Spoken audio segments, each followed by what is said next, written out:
lenyaplah dosaku, damai hatiku, jalanku terang oleh pimpinanmu, kuasamu memberi kemenangan, berkat surgawimu limpah selalu. Mulia setiamu, mulia setiamu, rahmatmu ku alami selalu, yang ku perlukan telah tersedia. Sungguh mulia Yesus setiamu, mulia setiamu, mulia setiamu, rahmatmu ku alami selalu, yang ku perlukan telah tersedia. Sungguh mulia Yesus setiamu, sungguh mulia Yesus setiamu.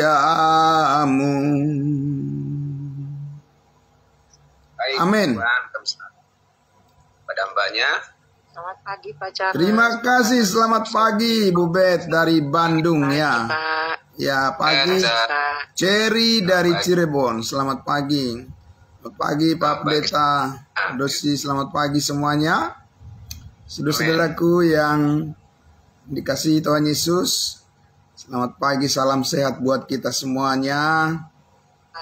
Pagi Bapak Ibu semuanya, saudara-saudaraku, masih dari Kota Medan, kita memancarkan pemberitaan kebenaran firman Tuhan di pagi hari ini.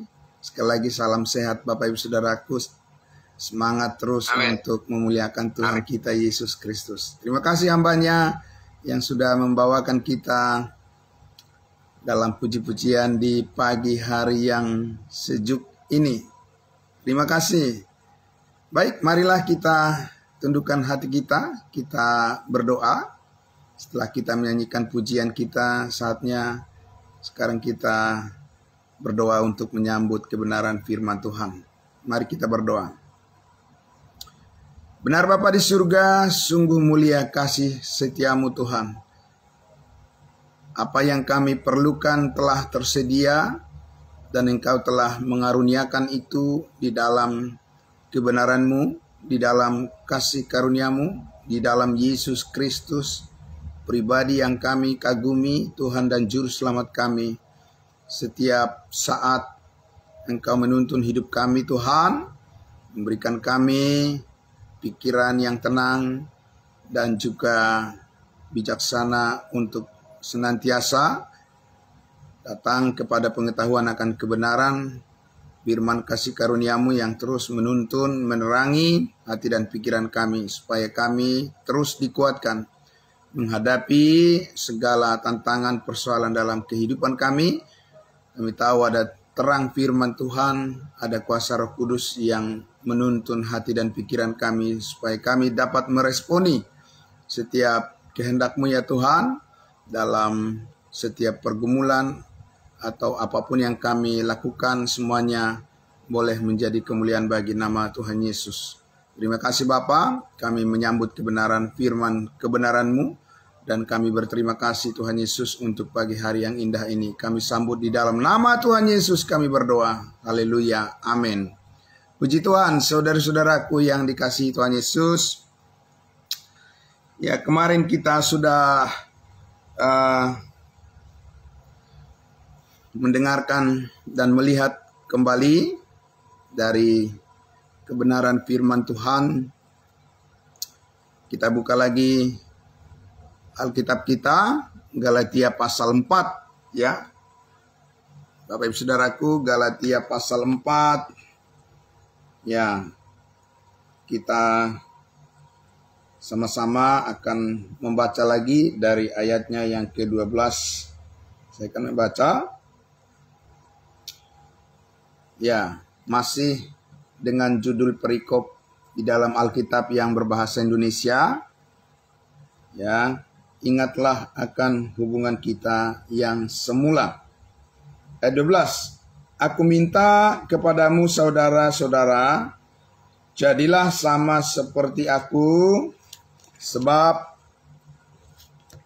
aku pun telah menjadi sama seperti kamu. Belum pernah kualami sesuatu yang tidak baik daripadamu. Kamu tahu bahwa aku pertama kali telah memberitakan Injil kepadamu oleh karena aku sakit pada tubuhku. Sungguh pun demikian keadaan tubuhku itu yang merupakan pencobaan bagi kamu, namun kamu tidak menganggapnya sebagai sesuatu yang hina dan yang menjijikkan, tetapi kamu telah menyambut aku sama seperti menyambut seorang malaikat Allah, malahan sama seperti menyambut Kristus Yesus sendiri. Betapa bahagianya kamu pada waktu itu. Ayat 15. Betapa bahagianya kamu pada waktu itu, dan sekarang di manakah bahagiamu itu? Karena aku dapat bersaksi tentang kamu bahwa jika mungkin kamu telah mencungkil matamu dan memberikannya kepadaku. Ayat 16. Apakah dengan mengatakan kebenaran kepadamu aku telah menjadi musuhmu? Bapak Ibu Saudaraku yang dikasihi Tuhan Yesus, ini sesuatu yang sangat penting untuk kita perhatikan ya. Sebetulnya apa yang menarik ya di dalam pemberitaan atau apa yang menarik dari si pemberita, si pembawa berita ya, Bapak Ibu Saudaraku. Ini sesuatu yang sebetulnya tidak terlalu sulit kita pahami maksud dan tujuan daripada Rasul Paulus. Bapak Ibu Saudara, kalau kita ingat dan kita bandingkan ya sekilas dengan sikap dari bangsa Israel, umat pilihan Tuhan, apa yang mereka lakukan terhadap Mesias Yesus Kristus yang dijanjikan ketika hadir di tengah-tengah mereka ya di tanah Kanaan, di Yerusalem. Bapak Ibu Saudaraku yang dikasihi Tuhan Yesus, antara harapan ya dari keinginan orang Israel sendiri dengan apa yang menjadi kenyataan yang ditampilkan oleh Tuhan di hadapan mereka, itu jauh berbeda. Bedanya apa Bapak Ibu Saudaraku? Jadi orang-orang Israel itu mengharapkan sekali ya, dan mereka sangat mengingini supaya kehadiran daripada Mesias itu seperti apa yang mereka imajinasikan, apa yang mereka bayangkan sendiri, bukan seperti yang nyata dalam rencana dan kehendak Allah sendiri, di mana Yesus Kristus yang dijanjikan itu, Mesias, Raja di atas segala raja itu, justru ya lahir di kandang domba dalam keadaan yang sangat lemah, ya Bapak Ibu Saudaraku, dan serba berkekurangan.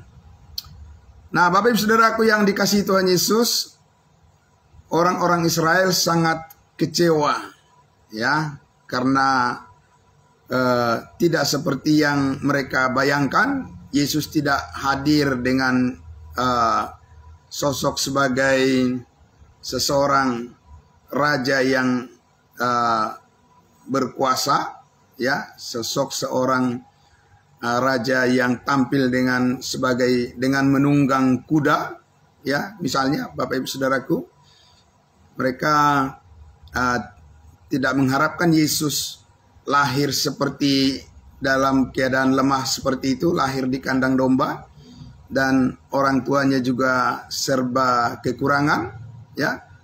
Bahkan Yesus sendiri tidak pernah dalam keadaan tenang sejak kelahirannya, selalu dikejar-kejar oleh Herodes, bahkan ya Herodes memerintahkan untuk membunuh semua anak kecil ketika dia mendengar bahwa ada Mesias, ada raja yang lahir di tengah-tengah bangsa Israel untuk menyelamatkan umat Israel, ya, karena Herodes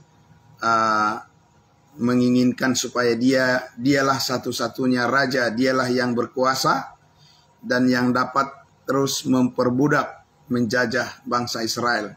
Dan orang-orang Israel sendiri, Bapak Ibu Saudaraku, menginginkan supaya kalau benar ya Yehova mengutus Mesias yang menjadi pembebas bagi mereka, ya, yang mereka harapkan adalah Mesias pembebas, sang pembebas bagi umatnya Israel adalah pertama-tama membebaskan mereka dari kuasa pemerintahan Romawi yang menjajah mereka pada saat itu, ya. Namun Bapak Ibu Saudara, tidak seperti yang mereka bayangkan, ya. Saudaraku, malah Mesias itu lahir sebagai seorang bayi yang sangat lemah, lahir di kandang domba, ya.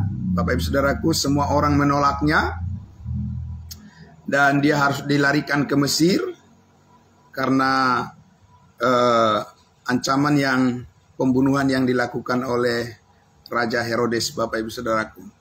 Saudaraku yang dikasihi Tuhan Yesus, itulah sebabnya orang-orang Israel itu gagal menerima Yesus Kristus sebagai Mesias, karena bayangan mereka seorang pemimpin, seorang raja yang disebut raja itu adalah datang dengan segala kemuliaan, dengan segala kuasa, ya, menyandang pedang, ya Bapak Ibu Saudaraku, dan mengalahkan semua musuh-musuh daripada umatnya, ya, dan tampil sebagai raja sebagaimana layaknya seorang raja yang berkuasa, memerintahkan apa saja yang diinginkan pasti terjadi, dan akan membela umatnya Israel supaya bangsa Israel tidak lagi membayar pajak kepada kaisar, oleh karena mereka adalah umat Allah yang dijanjikan di zaman perjanjian lama. Justru mereka mengutangi bangsa-bangsa lain, bukannya mereka membayar pajak kepada bangsa lain, ya, bukan itu yang dijanjikan Tuhan kepada mereka. Jadi mereka sangat makan hati lah, begitu ya. Bapak Ibu Saudaraku, mereka sangat makan hati bangsa Israel. Kenapa bisa terjadi? Ya, kenapa bisa terjadi umat Tuhan yang membayar pajak kepada bangsa lain? Kan gitu ya. Saudaraku, mereka tidak tahu itu adalah sebagai didikan Tuhan kepada mereka, ya, bangsa Israel, karena kegagalan mereka yang terus-menerus menolak firman Allah yang disampaikan oleh para nabi. Jadi Bapak Ibu Saudaraku yang dikasihi Tuhan Yesus, ya, dan kita tahu pada akhirnya kekecewaan demi kekecewaan yang dialami oleh umat Israel karena ekspektasi mereka, ya, pengharapan mereka tidak seperti yang ada di dalam, ya, imajinasi mereka. Mereka menggambarkan Mesias seperti keinginan mereka sendiri, tetapi justru, ya, hal yang terbalik yang disampaikan, yang dinyatakan oleh Tuhan kepada mereka, ya, Bapak Ibu Saudara. Dan ketika Yesus Kristus Tuhan kita berada di tengah-tengah umatnya Israel, ya, Yesus Kristus melakukan berbagai macam mujizat, segala sesuatu tanda-tanda keheranan, ya, ditunjukkan kepada mereka, ya, orang-orang sakit disembuhkan, ya, setan-setan diusir, ya, orang buta dimelekkan, melihat kembali, Bapak Ibu Saudaraku. Bahkan dengan 5 roti dan 2 ikan, ya, ribuan orang bisa dikenyangkan, ribuan orang yang mengalami, yang merasakan kelaparan. Tuhan Yesus dengan mujizatnya, ya, mengenyangkan mereka semuanya. Ya, air diubah menjadi anggur dan seterusnya dan seterusnya. Begitu banyak mujizat, ya, tanda-tanda keheranan yang ditunjukkan oleh Tuhan Yesus di tengah-tengah mereka, tetapi dasar memang hati mereka yang jahat, ya, umat Israel itu, ya, mereka ingin memaksakan saja, ya, apa yang menjadi keinginan mereka, imajinasi mereka yang liar, ya, Bapak Ibu Saudaraku. Itulah yang mereka paksakan kepada Tuhan, dan mereka tidak rela menerima, ya, rencana Allah untuk masa depan mereka, untuk kehidupan mereka yang berharga di hadapan Tuhan. Seharusnya, bagaimana mereka seharusnya meresponi Yesus Kristus sebagai Mesias yang dijanjikan oleh Allah, Bapak Ibu Saudaraku? Mereka harus meresponi dengan iman. Amin. Ya.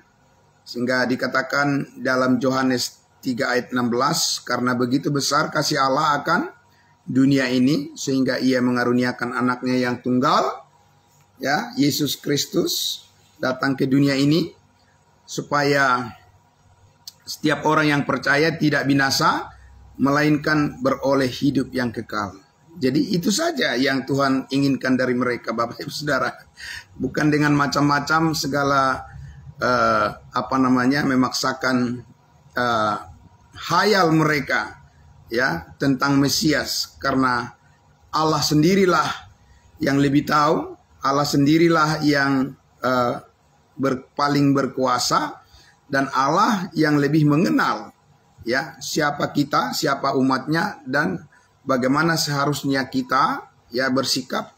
Itu semua firman Allah sudah menyampaikan, sudah memberitahukan, dan tidak pernah terlambat Tuhan memberitahu, ya, rencananya kepada manusia, kepada umatnya, ya. Nah, Bapak Ibu Saudaraku, jadi, ya, seharusnya umat Israel, bangsa Yahudi, seharusnya mereka meresponi, menyambut Yesus Kristus dengan percaya kepadanya. Amin.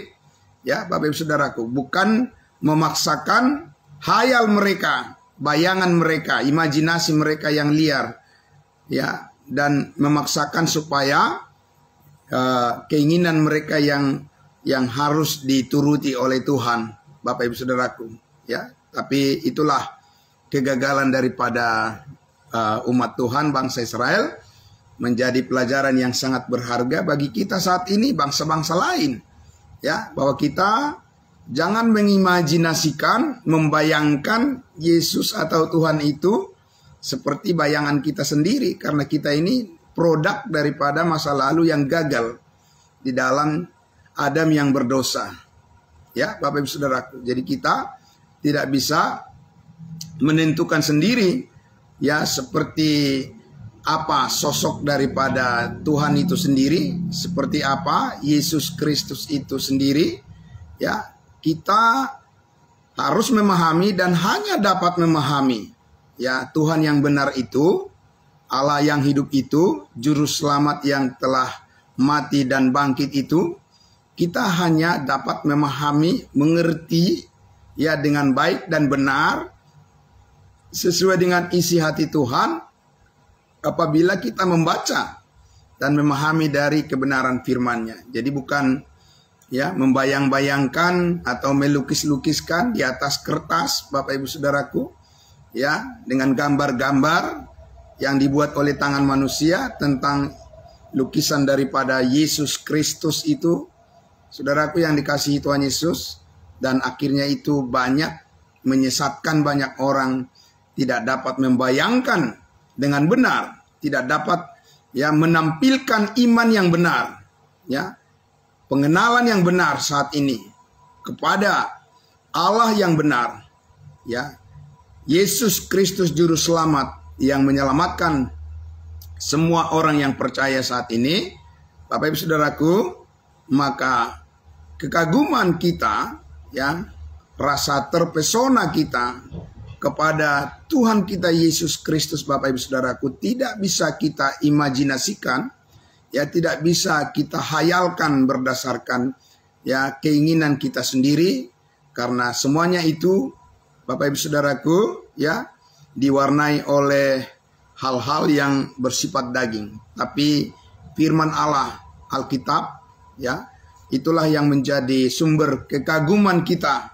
ya, rasa penasaran kita untuk mengenal Yesus Kristus, ya, yang penuh kasih, yang sangat luar biasa, di mana Dia rela mati berkorban, nyawanya menjadi taruhan, sengsara dihadapi dan harus dialami, yang seharusnya menjadi bagian yang harus ditimpakan kepada saudara dan saya, tetapi Yesus Kristus yang Maha Kasih, yang penuh belas kasihan dan penuh kasih karunia, mau Dia rela dengan hati yang rela, Bapak Ibu Saudaraku, memikul salib kita, supaya kita yang dulunya adalah orang-orang yang berdosa, yang pantasnya adalah dilemparkan ke dalam lautan api neraka, menerima murka Allah oleh karena kita telah berdosa dan melakukan banyak pelanggaran, ya. Tapi saudara-saudaraku yang dikasihi Tuhan Yesus, demi kasih Allah yang sempurna dalam rencananya sebelum dunia dijadikan, ya, saudara-saudara dan saya saat ini dapat menerima kebenaran yang hakiki, menerima dan mengenal Yesus Kristus dengan percaya kepada berita kabar baik. Nah, Bapak Ibu Saudaraku, kabar baik, berita, kabar sukacita, Injil kasih karunia Allah yang khususnya secara khusus disampaikan oleh Tuhan Yesus melalui pelayanan hambanya Rasul Paulus, dan sekarang kita mendengarkan hal itu, Bapak Ibu Saudaraku, ya. Dan itulah yang disampaikan, itulah hal yang ditegaskan oleh Rasul Paulus di dalam Galatia pasal 4 tadi, ya, di mana dia katakan, ya, jadilah saudara-saudara, jadilah seperti aku, ya, kata Rasul Paulus. Ya, apa yang harus ditiru, apa yang harus dicontoh dari Rasul Paulus, Bapak Ibu Saudaraku, ya, kita tahu sejak pertama kali Rasul Paulus memberitakan Injil kasih karunia Allah, memperkenalkan Yesus Kristus kepada orang-orang Galatia ini yang dulunya mereka adalah para penyembah berhala, hidup dalam kesia-siaan, ya, kecenderungan hati mereka adalah untuk mengikuti pikiran-pikiran yang terkutuk, ya, pikiran-pikiran yang sia-sia, ya, Bapak Ibu Saudaraku. Tetapi ketika Rasul Paulus pertama kali menjelaskan tentang, menggambarkan, ya, mengartikulasikan dengan baik, dengan jelas, dengan clear, bagaimana mengenal Allah yang benar adalah percaya kepada Yesus Kristus, anak Allah, juru selamat, ya, yang telah mati berkorban di atas kayu salib, dan Dia dikuburkan dan bangkit pada hari yang ketiga untuk menebus dan mengampuni segala dosa kita sekali untuk selama-lamanya. dan kita diberikan jaminan kepastian keselamatan hidup yang kekal, dan tidak akan ada satupun yang merebut hidup yang kekal yang telah kita miliki, di mana itu dikaruniakan oleh Tuhan Yesus kepada setiap orang yang percaya dengan cuma-cuma, bukan karena usaha dan perbuatan, bukan karena perjuangan, dan bukan karena sesuatu apapun yang kita miliki, bukan karena kepintaran, kebolehan, dan bukan karena kehebatan pengetahuan, bukan karena Bapak Ibu Saudaraku penampilan yang sangat mempesona secara lahiriah, saudaraku yang dikasihi Tuhan Yesus. Karena Paulus katakan tadi di sini, kamu tahu bahwa aku pertama kali telah memberitakan Injil kepadamu oleh karena aku sakit pada tubuhku. Saudara-saudaraku yang dikasihi Tuhan Yesus, pada zaman Rasul Paulus, kalau orang sakit, seseorang pemberita dalam keadaan sakit, saudaraku, itu dianggap adalah sesuatu yang membawa kutuk dari dewa. Orang itu sedang mengalami hukuman dari dewa. Jadi itu tidak pantas untuk disambut, Bapak Ibu Saudaraku. Karena itu bisa menularkan hukuman bagi orang yang menyambutnya. Nah, saudara-saudaraku yang dikasihi Tuhan Yesus, tetapi Rasul Paulus tahu bahwa itu adalah kasih karunia Allah, yang dipercayakan kepadanya, bahwa meskipun di dalam kelemahan, tapi Tuhan tetap memampukan dia untuk bisa berkarya dan menyampaikan kebenaran Injil Kristus. Supaya apa, Bapak Ibu Saudaraku? Supaya kita lihat dulu, saudaraku, saya ingin mengajak kita untuk membuka dulu satu bagian di dalam 1 Korintus pasal 2. Apa tujuan daripada Rasul Paulus, atau apa tujuan Tuhan melalui berbagai kelemahan secara lahiriah yang tampil dalam diri seorang pemberita, yaitu Paulus sendiri. Tentu saja Bapak Ibu Saudaraku, kita tidak menginginkan tentunya supaya kita mengalami sakit penyakit di dalam tubuh kita, baru kita bisa yakin bahwa kita bisa memberitakan kabar baik, Bapak Ibu Saudaraku, tapi kita justru meminta kepada Tuhan supaya kepada kita dikaruniakan kesehatan yang baik. Amin, Bapak Ibu Saudaraku. Tapi pada Rasul Paulus, saudara-saudaraku, telah dibuktikan bahwa bukan dirinya yang ingin disambut oleh semua para pendengarnya, bukan penampilannya secara lahiriah yang perlu dipertimbangkan, tetapi konten daripada berita kabar baik itulah yang perlu disambut, karena Injil adalah kekuatan Allah, power daripada Allah di dalam Yesus Kristus saat ini yang menyelamatkan setiap orang yang percaya. Kita lihat di dalam 1 Korintus pasal 2, saudara-saudaraku, 1 Korintus pasal 2.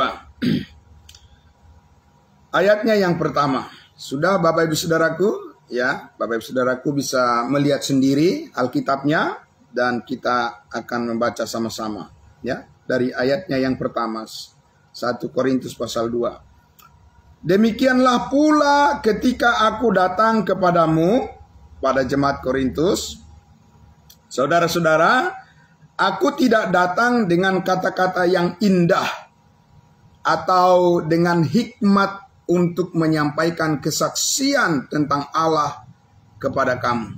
Nah, kita lihat di situ, Bapak Ibu Saudaraku, dengan jujur Rasul Paulus mengatakan bahwa dia tidak memoles-moles perkataan-perkataannya dan berusaha meyakinkan jemaat Korintus. Pertama kali Paulus memberitakan firman Allah pada mereka.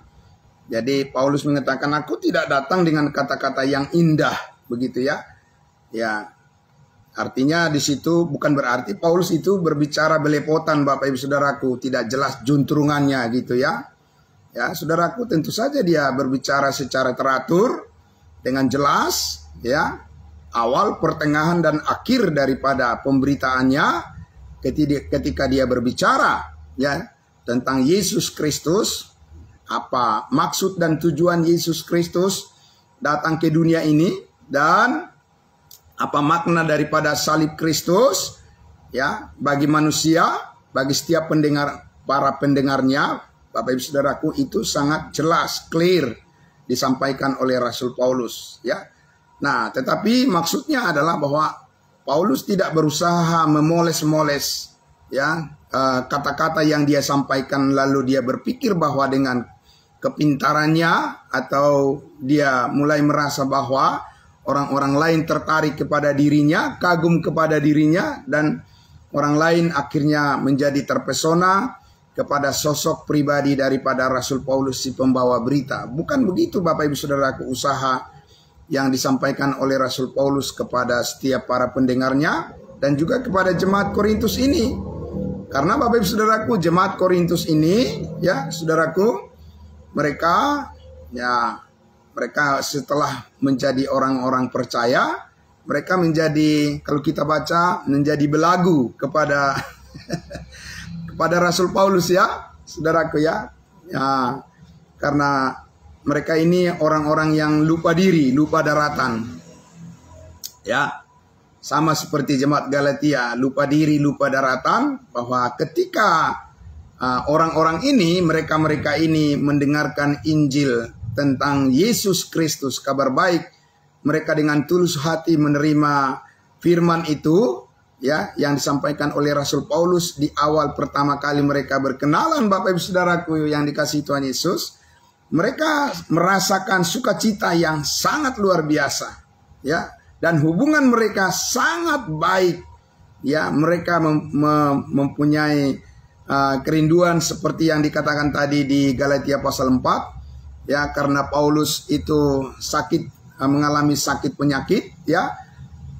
Barangkali itu ada di posisi bagian mata daripada Rasul Paulus, ya, karena dia sering dilempari oleh orang-orang Yahudi yang menolak Injil.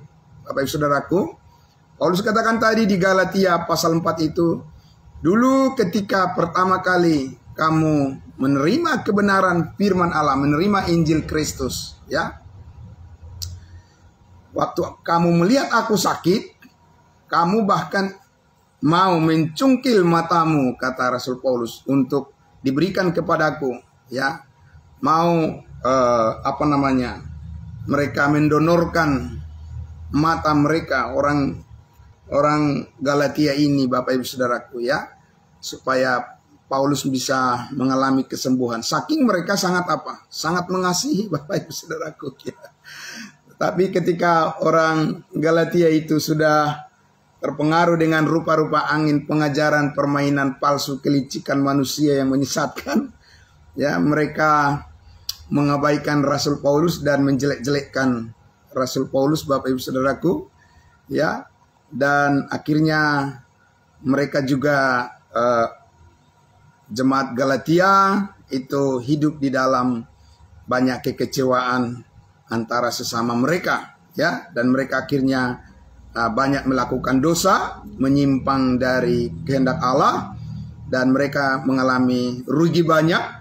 Karena apa? Mereka ingin menjalani kehidupan mereka tanpa konsisten dengan pengajaran-pengajaran yang disampaikan oleh Rasul Paulus. Akibatnya secara sosial, secara hubungan, ya, dengan saudara seimannya juga mereka, Paulus katakan, jangan kamu saling menggigit dan saling menelan, kata Rasul Paulus.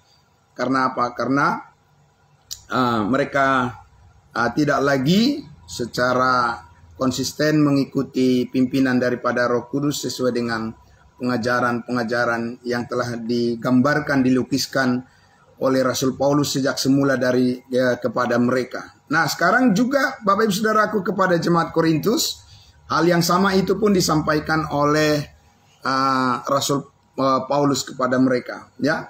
Dan di ayatnya yang kedua dikatakan, sebab aku telah memutuskan,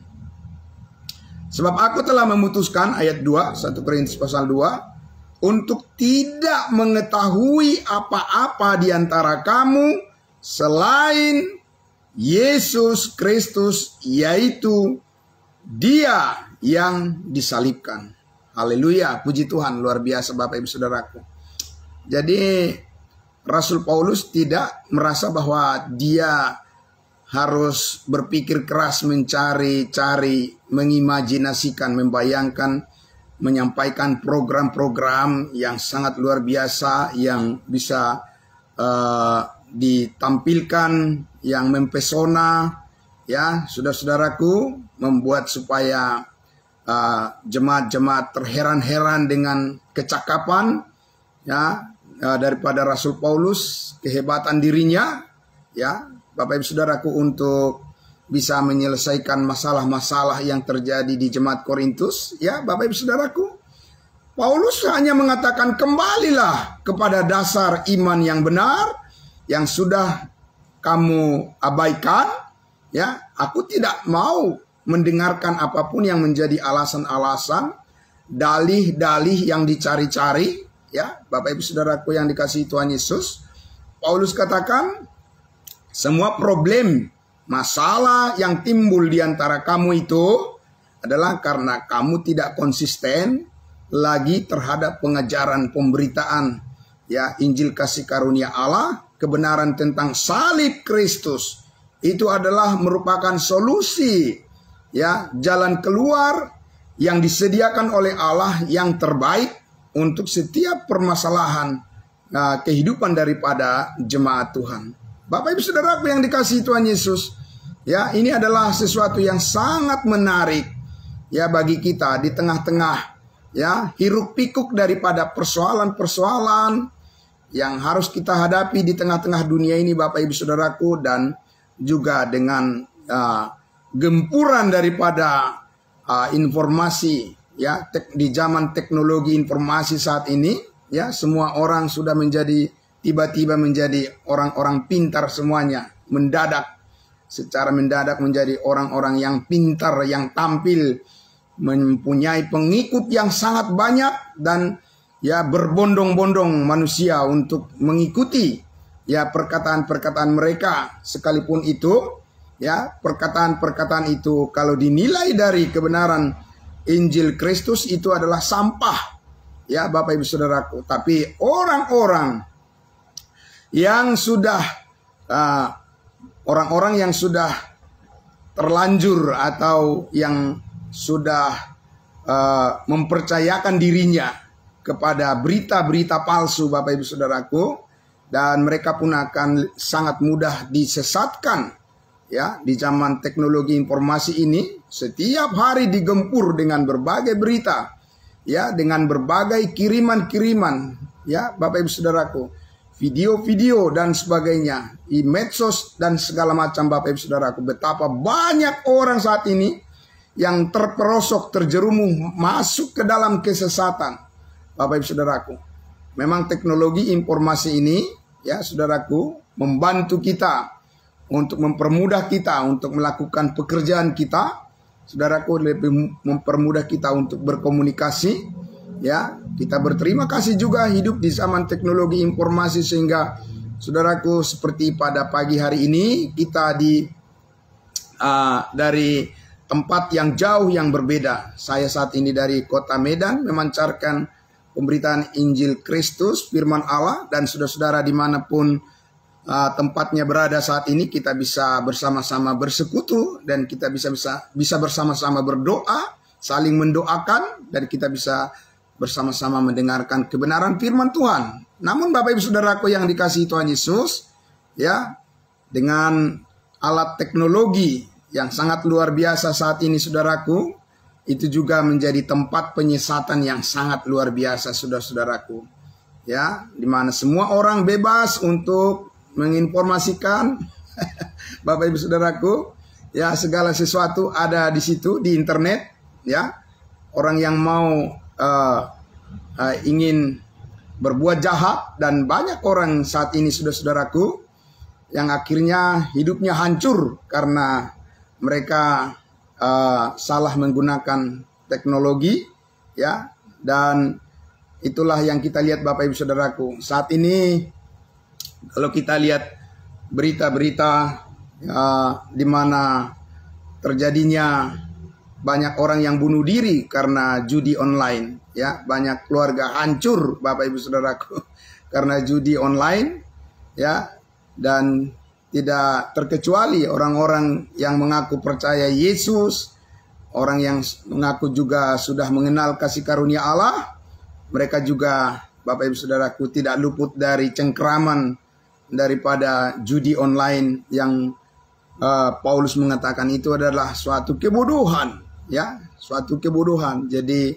saudaraku yang dikasihi Tuhan Yesus, itu sebabnya maka kita harus konsisten dengan apa yang menjadi dasar, ya, penuntun bagi roh dan jiwa kita, saudara-saudaraku, di mana Paulus mengatakan tadi, aku tidak mau mendengar, aku sudah memutuskan, ya, bahwa saya hanya mau mendengar tentang Yesus Kristus yang disalibkan menjadi berita pokok di dalam perbincangan, ya, berita pokok di dalam pemberitaan, ya, di dalam komunitas-komunitas kamu, kata Rasul Paulus. Karena apa?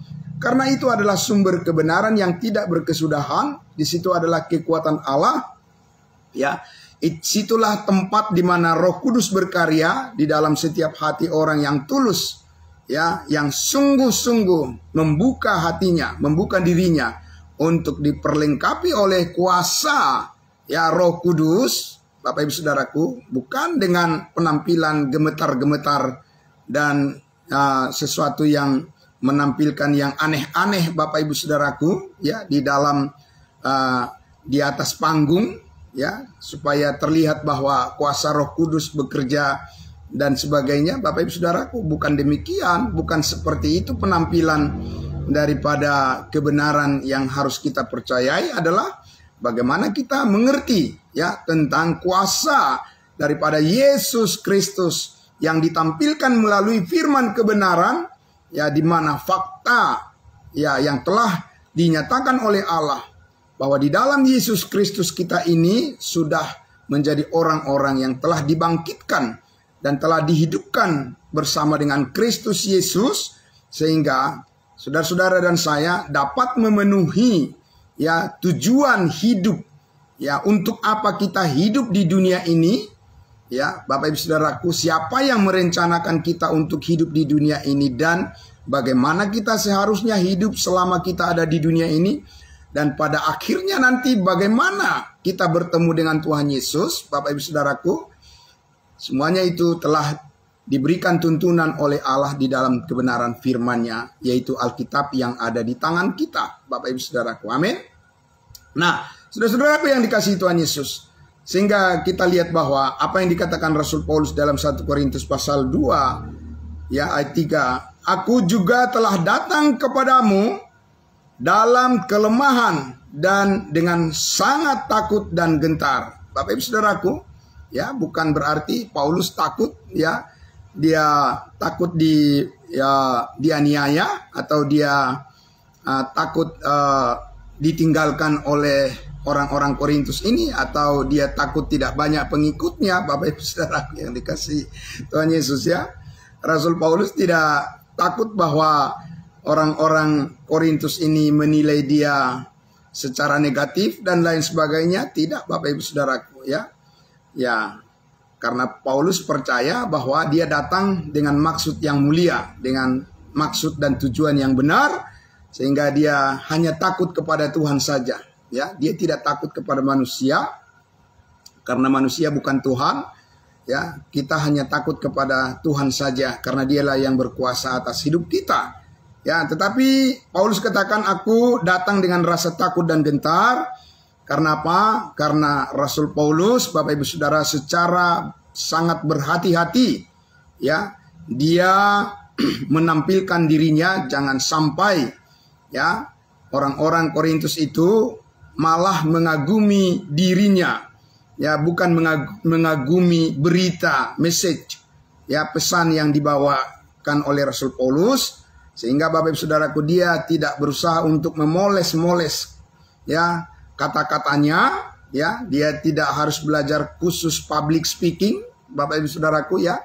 Tetapi dia berbicara apa adanya sesuai dengan kebenaran firman Allah dengan bahasa yang sederhana agar lebih mudah dimengerti oleh jemaat Korintus ini. Ya, sekalipun jemaat Korintus, kita tahu Bapak Ibu Saudaraku, mereka ini adalah orang-orang pintar, orang-orang yang hebat karena mereka belajar daripada filsafat Yunani, ya, saudara-saudaraku. Ya, tapi Paulus tidak mau mengikuti keinginan seperti itu supaya dia tampil seperti orang yang berpendidikan tinggi, ya, dengan bahasa-bahasa ilmiah yang tinggi-tinggi, yang dalam-dalam. Bapak Ibu Saudaraku, tidak, Bapak Ibu Saudaraku, ya. Rasul Paulus mengatakan di ayatnya yang keempat itu, 1 Korintus 2, baik perkataanku maupun pemberitaanku tidak kusampaikan dengan kata-kata hikmat yang meyakinkan, tetapi dengan keyakinan akan kekuatan Roh Kudus. Amin, Bapak Ibu Saudaraku, ya. Jadi Rasul Paulus, Bapak Ibu Saudaraku, dia tidak berusaha memoles-moles supaya kelihatan bahwa dia tampil dan berbicara seperti orang yang sangat luar biasa. Saudaraku, tidak. Tapi dia menyampaikan kebenaran Injil Kristus, saudara-saudaraku, dengan penuh keyakinan roh, ya, kebergantungan dan ketergantungan kepada kuasa Roh Kudus, seperti apa yang Allah kehendaki, seperti apa Injil kasih karunia Allah itu disampaikan, dan bagaimana dia menyampaikannya kepada orang lain begitu sederhana, saudara-saudaraku. Itulah yang menjadi keyakinan daripada Rasul Paulus, ya, bahwa Tuhanlah yang bekerja di dalam setiap hati manusia yang mendengarkan kebenaran firman itu. Bukan kita manusia, bukan pemberita, bukan pengkhotbah, ya, bukan hamba Tuhan, bukan pendeta yang meyakinkan hati setiap orang untuk mengerti dan mempercayai supaya mereka bergantung kepada firman Allah, tetapi Roh Kuduslah yang melakukan itu, mengerjakan itu di dalam setiap hati orang yang tulus menyambutnya. Amin. Nah, Bapak Ibu Saudaraku yang dikasihi Tuhan Yesus, saya bacakan sekali lagi ayatnya yang keempat dan ayatnya yang kelima, 1 Korintus 2 sebagai penutup dalam pertemuan kita pada pagi hari ini, ya. Dikatakan, baik perkataanku maupun pemberitaanku tidak kusampaikan dengan kata-kata hikmat yang meyakinkan, hikmat manusia, Bapak Ibu Saudaraku, karena di dunia ini ada dua hikmat, satu hikmat manusia, satu lagi hikmat Allah, ya. Nah, tetapi dengan keyakinan akan kekuatan roh, saudara-saudaraku, kekuatan roh ada di dalam firman Tuhan. Amin, saudaraku. Ayat 5, supaya iman kamu jangan bergantung pada hikmat manusia, tetapi pada kekuatan Allah. Di mana kekuatan Allah, Bapak Ibu Saudaraku? Saya membacakan di dalam Roma pasal 1, ya, Roma pasal 1. Ya, sedikit lagi Bapak Ibu Saudaraku, mohon sabar dulu. Di dalam Roma pasal 1 dikatakan, ya, ayatnya yang ke-16. Sebab aku mempunyai keyakinan yang kokoh dalam Injil. Atau di dalam terjemahan yang lebih tepat adalah, sebab aku tidak malu akan Injil, karena Injil adalah kekuatan Allah yang menyelamatkan setiap orang yang percaya. Pertama-tama orang Yahudi, tetapi juga orang Yunani.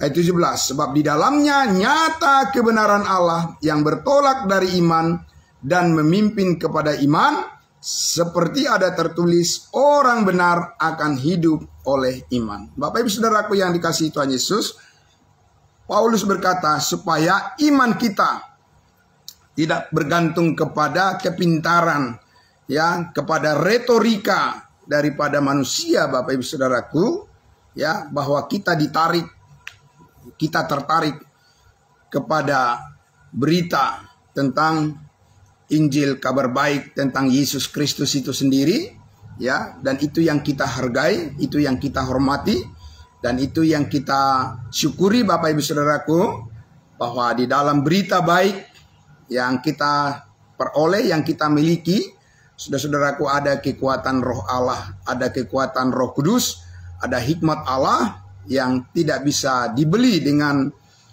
apapun, yang tidak bisa ditukar dengan apapun, Bapak Ibu Saudaraku, sehingga kita tetap konsisten menyampaikan apa yang menjadi kabar baik, kebenaran tentang Yesus Kristus itu sendiri. Karena bukan kebenaran kita yang mau kita perkenalkan kepada semua orang, tetapi kebenaran Allah yang ada nyata di dalam Yesus Kristus. Amin. Bapak Ibu Saudaraku yang dikasihi Tuhan Yesus, di tengah-tengah dunia yang tidak pasti atau dengan dunia yang dikuasai oleh informasi, teknologi informasi, internet sekarang ini, Bapak Ibu Saudaraku, yang sangat luar biasa, memberikan beragam, bermacam-macam segala berita, Bapak Ibu Saudaraku, dapat ditemukan dan bisa dibaca di dalam dengan membuka Google, internet, Bapak Ibu Saudaraku. Saudara dan saya harus mempunyai satu pegangan yang kuat bahwa hanya Alkitab yang firman Allah yang dapat memberikan kita tuntunan yang mutlak untuk tetap kita bisa setia kepada Tuhan Yesus Juru Selamat kita. Amin. Dan kita tahu Bapak Ibu Saudaraku tidak akan pernah sia-sia. Tuhan Yesus menjanjikan kepada kita, Roh Kudus akan menuntun hidup kita sampai kita berjumpa dengan Tuhan Yesus. Bapak Ibu Saudaraku, kapanpun itu terjadi di dalam rencana Allah, maka kita hanya berpasrah diri, menyerahkan segala sesuatu kepada Tuhan Yesus, bahwa di dalam tangannya hidup kita akan terus bermanfaat bagi orang lain. Amin. Bapak Ibu Saudaraku, menjadi berkat bagi orang lain. Nah, itulah Bapak Ibu Saudaraku yang dikasihi Tuhan Yesus pada pagi hari ini. Sekali lagi, tetaplah bersemangat Bapak Ibu Saudaraku, mengucap syukur dalam segala hal, dan kita semua terus saling mendoakan satu dengan yang lain, saling menguatkan di dalam keluarga. Kita harus saling memberikan semangat, anak-anak kita juga kita semangati, saudara-saudara kita juga yang lemah kita kuatkan. Dan Bapak Ibu Saudaraku, jangan lupa terus membagi waktu kita untuk membaca Alkitab, firman Allah yang menjadi penerang bagi hati dan pikiran kita. Kan kita tahu kita membutuhkan kekuatan yang besar dari Tuhan Yesus untuk menghadapi segala liku-liku, persoalan, dan segala macam tugas dan tanggung jawab yang Tuhan percayakan kepada kita semuanya. Sebagai apapun kita Bapak Ibu Saudaraku, hidup kita sangat berharga bagi Tuhan. Amin. Mari kita berdoa. Bapa dalam surga, terima kasih Tuhan kami Yesus Kristus. Kami terpesona hanya kepada diri-Mu, kepada pribadi-Mu yang sangat agung ya Tuhan, yang menjadi sumber keselamatan hidup yang kekal bagi kami, sumber inspirasi yang memberikan kami hati yang bijaksana untuk menjalani setiap perkara dalam kehidupan kami. Segala tanggung jawab yang harus kami lakukan, kami percaya dengan tuntunan daripada Roh Kudus, dengan tuntunan daripada firman kebenaran-Mu yang setiap pagi, setiap hari kami memperolehnya sebagai berkat yang terbesar dalam hidup kami. Kami percaya Engkau terus akan menyuplai segala perkara dapat kami tanggung di dalam hikmat Yesus Kristus. Dalam firman-Mu kami dipenuhi dan diberikan sukacita dan damai sejahtera, sehingga kami selalu dapat mengucap syukur dalam segala hal, dalam suka maupun duka, karena kami percaya Tuhan Yesus Juru Selamat kami yang hidup selalu menuntun hidup kami semua untuk bisa tetap berkarya di tengah-tengah dunia ini, menyampaikan berita kabar baik kepada semua orang, karena di sanalah kekuatan Allah dinyatakan, kekuatan oleh karena iman kepada Yesus Kristus Tuhan dan Juru Selamat kami yang hidup. Terima kasih Bapa di surga. Kami doakan semuanya saudara-saudara kami, baik yang tergabung di dalam aplikasi Zoom Meeting pada pagi hari ini, maupun yang mengikuti live streaming Facebook ataupun di YouTube. Bapa dalam surga, kami doakan semuanya, pergumulan-pergumulan saudara-saudara kami yang sakit Tuhan menyembuhkannya, dan juga yang sedang berjuang untuk pendidikan anak-anak kami. Kami doakan semuanya, Tuhan Yesus menyediakan, Tuhan Yesus yang mencukupkan segala keperluan mereka, dan Tuhan Yesus yang memilih juga memberikan tempat-tempat untuk sekolah-sekolah yang baik untuk anak-anak kami menempuh masa depan mereka. Terima kasih Bapa dalam surga. Kami bersyukur ya Tuhan Yesus, pada pagi hari ini banyak hal yang kami ingin sampaikan kepadamu ya Bapa di surga. Namun kami sangat bersyukur oleh karena Roh Kudus membantu kami semua untuk bisa menyampaikan doa-doa kami kepada Bapa di surga yang tidak terungkap. Semuanya Roh Kudus menyelidiki segala isi hati kami dan juga menyatakannya, sehingga apa yang kami perlukan, apa yang kami butuhkan, semuanya tersedia. Di dalam kasih-Mu kami bisa merasakan damai sejahtera-Mu. Terima kasih Bapa dalam surga. Kami ucap syukur. Di dalam nama Tuhan Yesus kami berdoa. Haleluya. Amin. Amin. Terima kasih saudara-saudaraku. Demikian. Terima kasih Pak Charles. Ya, terima kasih Bu Bet dari Bandung. Ya, terima kasih semuanya. Amin. Berkati kita. Tuhan memberkati saudara-saudaraku. Kita jumpa besok pagi lagi. Ya, diberkatilah kita semuanya, saudara-saudaraku, tetap semangat ya. Ya, puji Tuhan. Tuhan Yesus baik untuk kita semuanya. Kita berjumpa, kita bertemu besok pagi lagi. Ya, shalom saudara-saudaraku, salam kudus untuk kita semuanya. Selamat pagi Pak. Selamat pagi, Tuhan Yesus memberkati. Amin. Ya.